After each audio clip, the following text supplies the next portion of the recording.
লালকেল্লার কাছে বিরাট বিস্ফোরণ, 3টি গাড়িতে আগুন।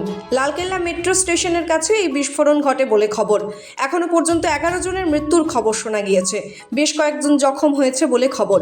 প্রাথমিকভাবে অনুমান রাজধানীতে কোনো জঙ্গি সংগঠন এই ঘটনা ঘটিয়ে থাকতে পারে, এমনটাই সন্দেহ করছে পুলিশ কর্তারা খবর সূত্রে। ইতিমধ্যেই ওই বিস্ফোরণে এলাকায় পৌঁছেছে এনএসজি ও এনআইএ। কী ধরনের বিস্ফোরক ব্যবহার করা হয়েছে তা খুঁজে বের করার চেষ্টা করছে। ইতিমধ্যেই হাই সিকিউরিটি অ্যালার্ট জারি হয়েছে দিল্লি জুড়ে। মৃতের সংখ্যা বাড়তে পারে বলে আশঙ্কা।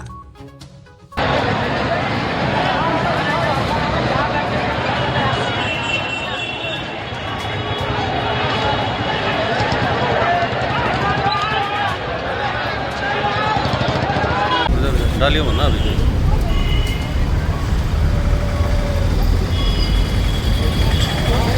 या मुझे जान अपने भाई का हो यहाँ पे मेरा भाई यही तो खड़ा होना है।